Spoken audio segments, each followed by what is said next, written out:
What's happening, guys? Sam Adams here, and welcome to a brand new episode of Caffeinate today for July the 1st of 2019. Of course, if you are brand new to the show, welcome on in, and this is a daily gaming news podcast where I fill you in on the hottest gaming news from around the industry. But today, we are talking more about the PlayStation 5 because a brand new report from the Wall Street Journal does suggest that Sony will be focusing on the hardcore gaming audience for their next big flagship console.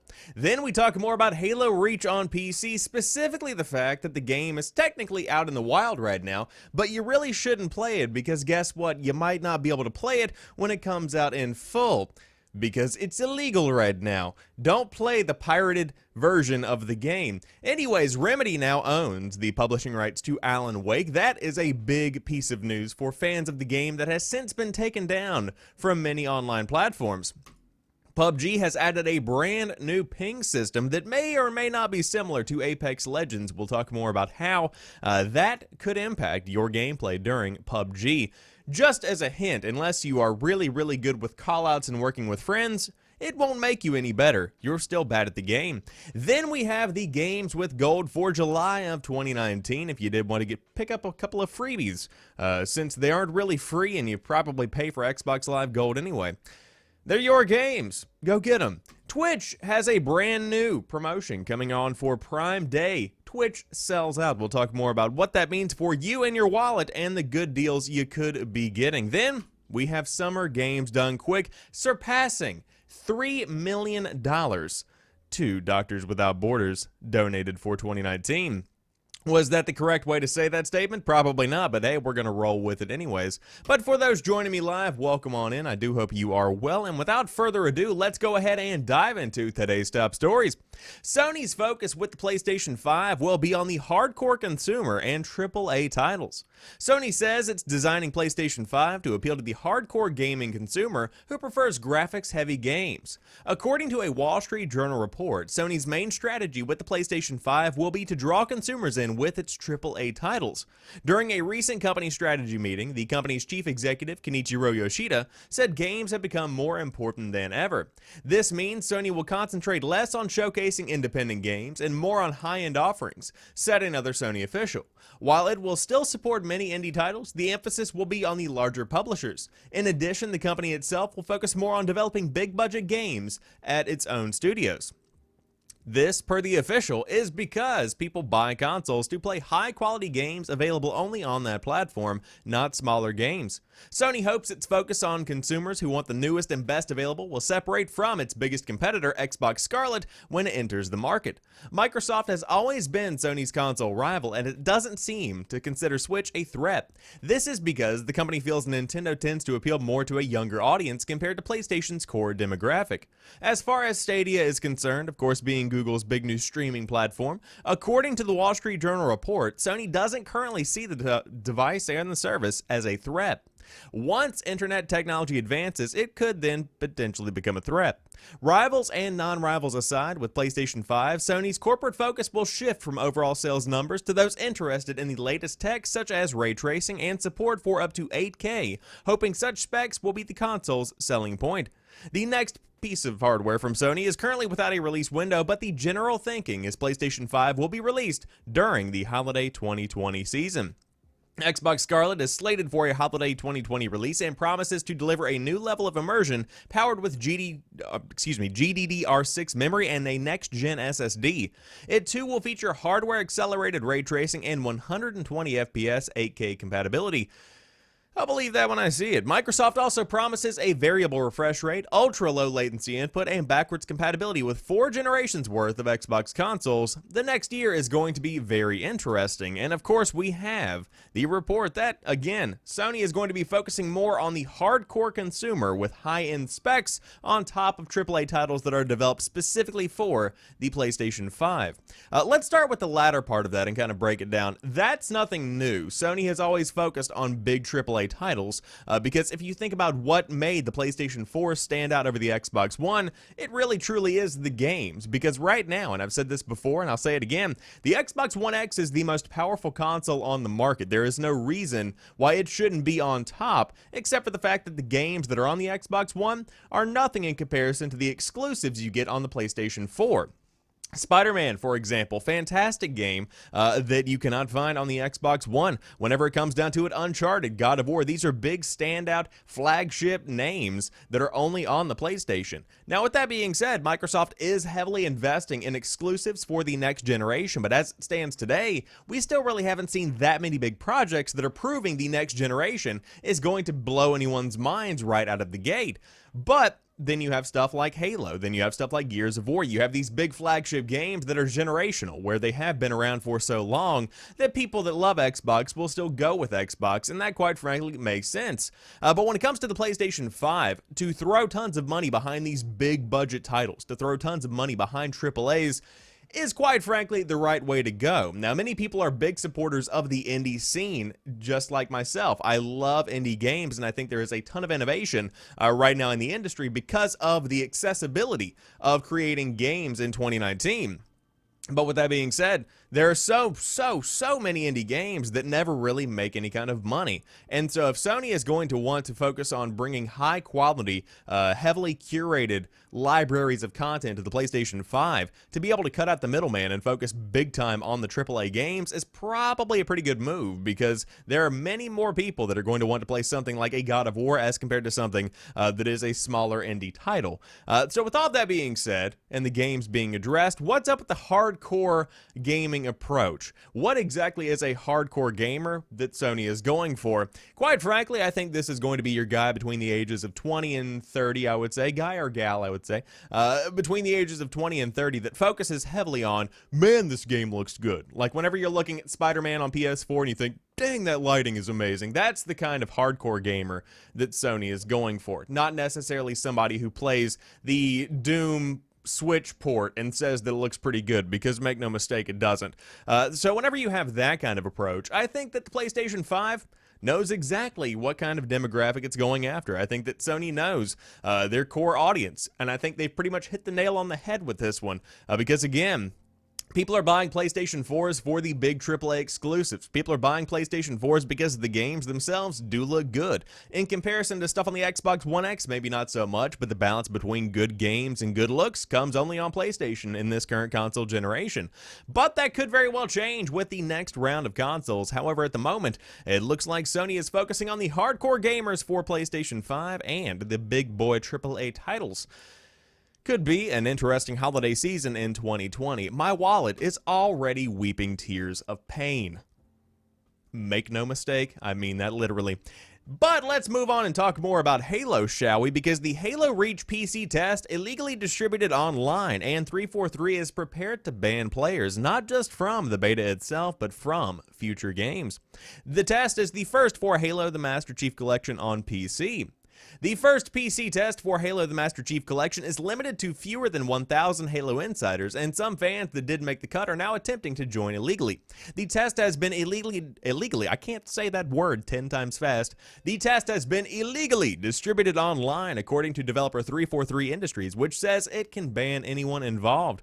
If you download or play this illegal copy, we have the right to ban all associated accounts and remove you from all current or future 343 programs, it said in a forum post providing a link to the Microsoft Service Agreement.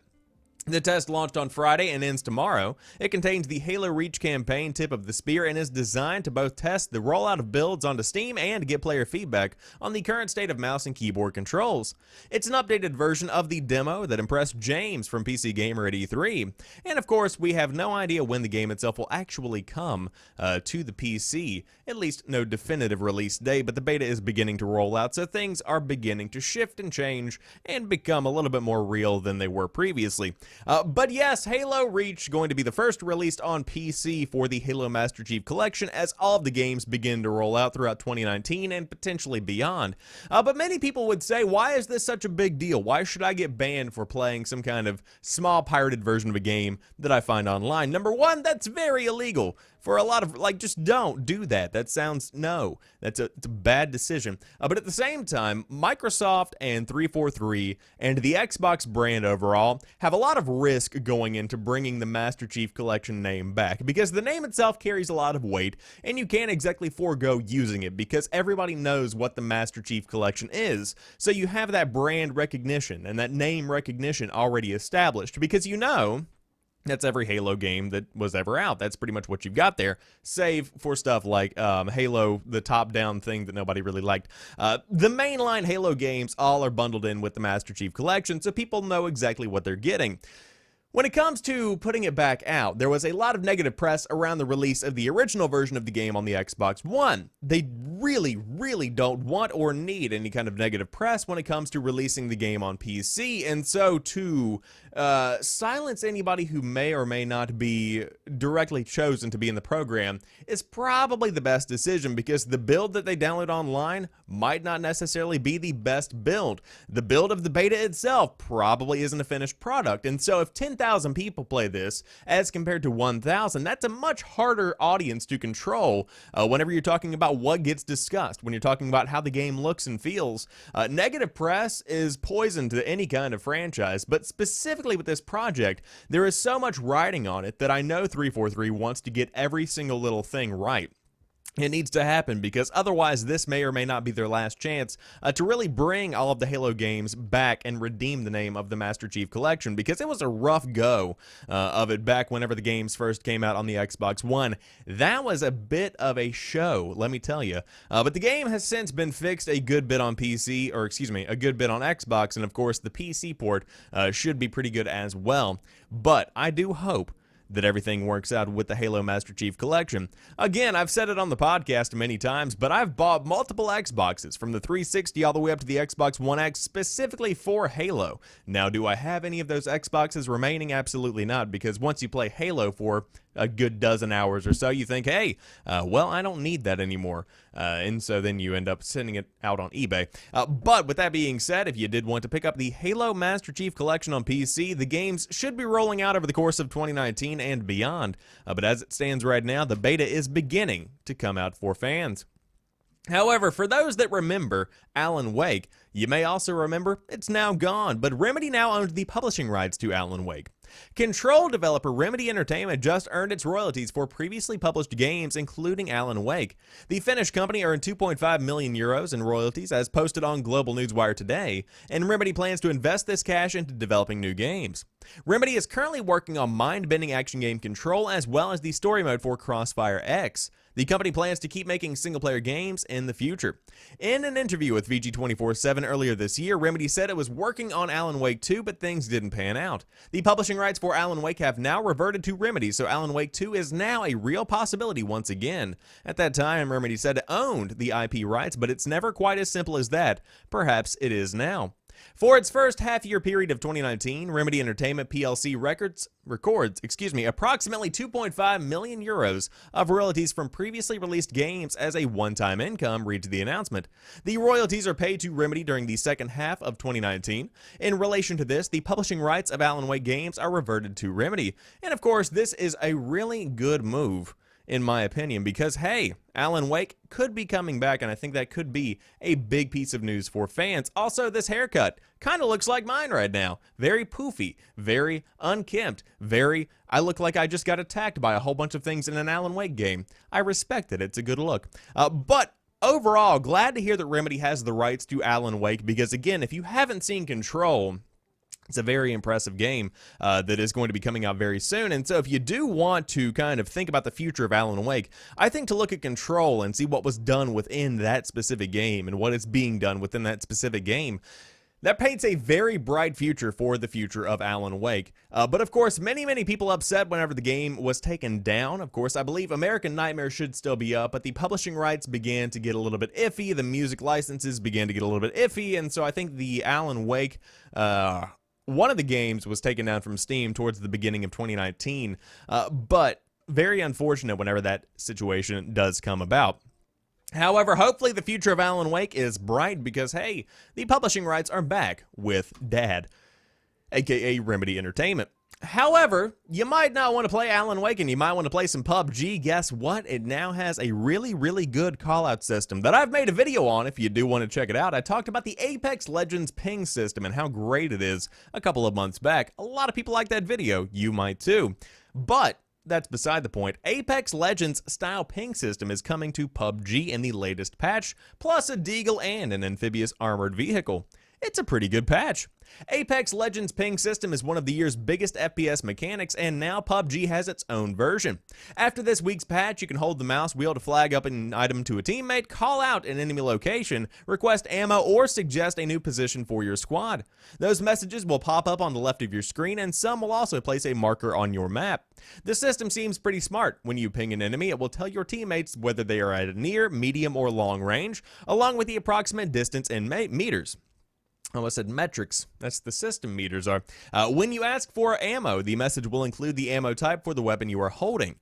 The wheel menu has 8 messages in total, plus a central ping option, and you can see them all in the screenshot below. It should make a communication setup without a microphone far easier in PUBG. The patch also adds a new weapon, a ledge grab mechanic, and an amphibious vehicle. The weapon is a deagle with a 62% damage per shot, backing a big punch. A big punch. I can speak, I promise. The deagle, you know it, from Modern Warfare 2. It kicks ass. Just dive in, play PUBG with it. Then you have a giant boat mechanic armored vehicle that you can drop down from a flare. It looks really cool. You can run people over 9 times out of 10. That's a little asterisk beside that. You probably won't be able to do that. Then, of course, as the grab mechanic does sound, you can jump on a ledge and grab it. It's crazy. It's almost like they're getting better at designing characters. But that's pretty much the gist of the newest patch, I will say. It's a pretty impressive one, but the biggest addition here is the fact that you do have the ping callout system. For those that have not played Apex Legends, that is one of the best features of the game because it takes elements of all of the ping callout systems that have been evolving over the past 10 years and bundles it all together into one incredible package. It is so easy to communicate with your teammates in Apex Legends, even if you don't have a mic, because that can be one of the biggest challenges in any game, is to be able to, number one, not use a mic and still do well, and number two, effectively call things out to enemies or to friends or to relatives, acquaintances perhaps. You know what I'm saying. If you do want to dive in and give Apex Legends a try and see what I'm talking about, again, that game is free. PUBG, on the other hand, could very well use a better communication system. But I will say, as a bit of an aside, PUBG has come a very long way in a very short amount of time. Of course, there was this big push to fix PUBG. That was kind of their big marketing initiative, and it is it's working. PUBG's good. It's actually a really good game as it stands today. Of course, it still has its quirks and issues, but overall, very impressed with the game and how far it has come. But if you do want to dive in and check out the newest update, again, you've got a brand new gun, a brand new armored vehicle, a brand new callout system, and the classic maps you know and love. But maybe you don't want to do that. Maybe you want to dive into some free games with gold for July of 2019. You have a pretty good lineup. Sony might be striking out with PlayStation Plus's July lineup. Indeed they are. You have PES 2019 and some little arcade racing game, but at least one Xbox One gamer is getting a big smile on their face whenever the games for July 2019 roll out, because both Symphony of the Night and Inside headline a month that is pretty decent overall. Meet the Robinsons, based on the 2007 film of the same name, and Big Crown Showdown may not be the most exciting choices, but both titles are decently received, so you could be having a good time with them. As with every As with every title Microsoft gives out on Xbox Live games with gold, you will have specific redemption periods to grab them, and those are as follows. Of course, the big headliner of the month, Inside, is going to be coming out from July the 1st to the 31st, and Big Crown Showdown is going to be available from the 16th to August the 15th. Xbox 360 games include Castlevania Symphony of the Night, a pretty select Select? A pretty solid selection, but we're just going to call it Select. A game available July 1st through the 15th, and Meet the Robinsons available July 16th through the 31st. Fun aside, Meet the Robinsons, I got this game one Easter Sunday morning. My mom went and she packed up the Easter, oh, spoiler alert, Easter Bunny. Never mind. We'll address that later. One Sunday morning for Easter, my mom packed me up a little basket full of chocolate and eggs and things.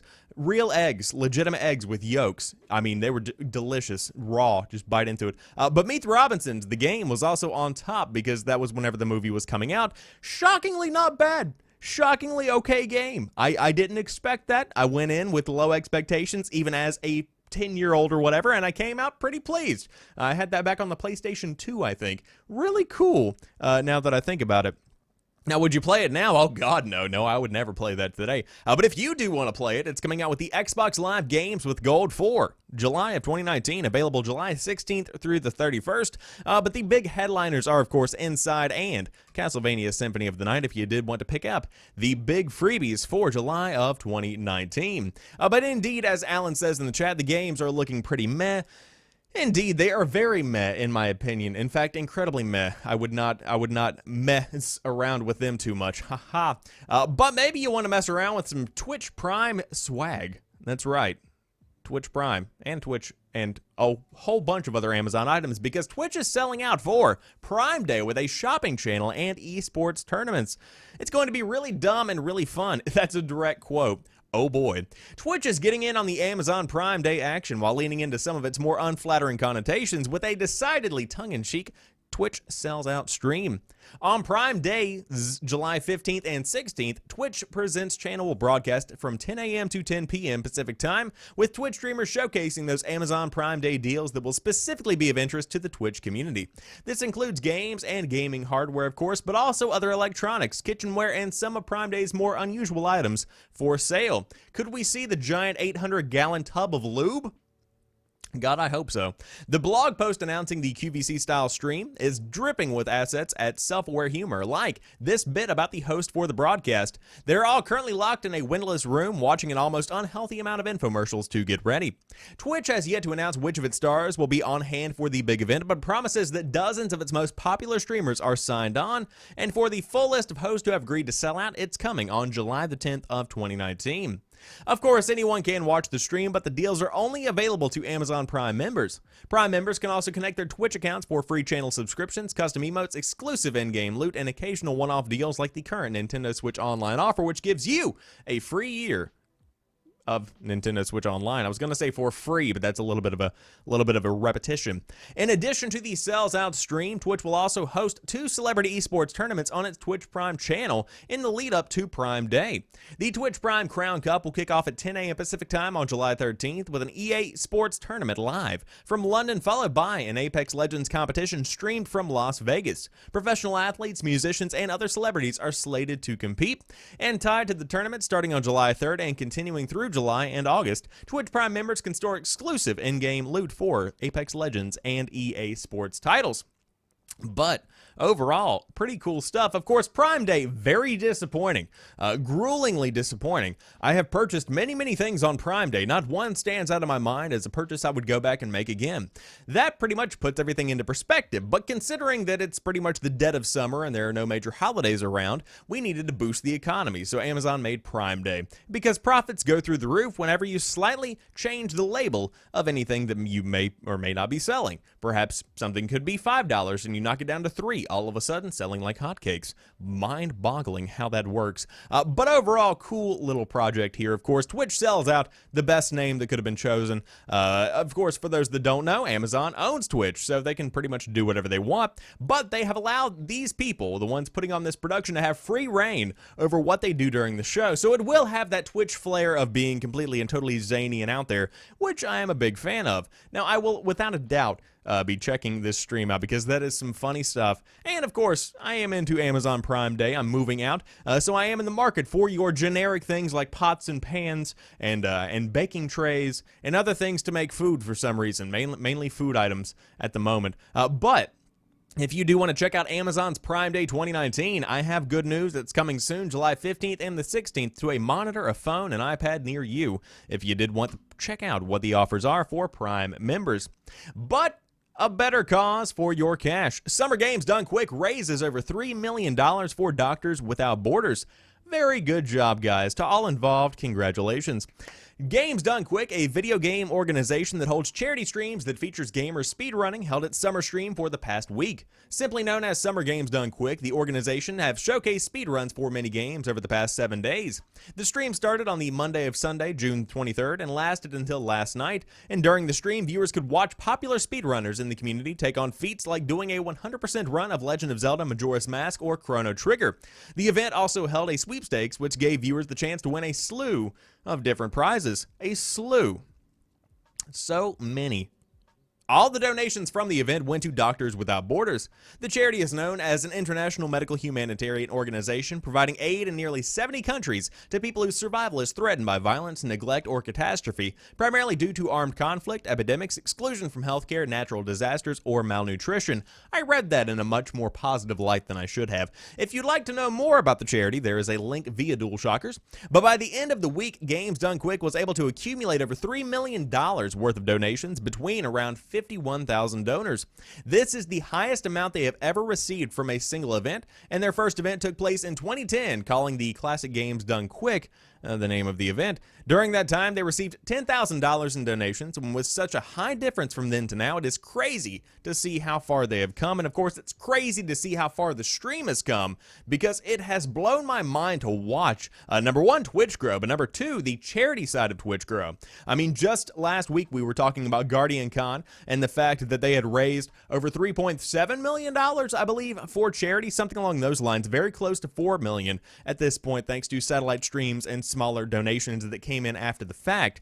But is there anything such as a small donation? But with Games Done Quick, to see it rise to fame and to see it doing so well on the Twitch page, I mean, I saw at one point it had nearly 200,000 viewers. It could have gone over at some points. I haven't been closely paying attention to it because I've been working a lot. But very cool to see so many people getting behind the movement and getting behind Summer Games Done Quick and Games Done Quick overall and charity. It's cool to see gaming doing good. But with that being said, that rounds out today's episode of Caffeinate. Of course, if you are brand new to the show, I appreciate you taking the time to check it out. And of course, you can subscribe on podcast services. Check it out on youtube.com/SamuelAdamsMedia, or be one of the fantastic people that watches live in the chat, because it's always a good time whenever you can watch live. And you can watch me screw it up if you get here early enough, because sometimes I just restart the show completely. You never know. But until next time, you guys have a fantastic rest of the day. I will talk to you soon, and peace.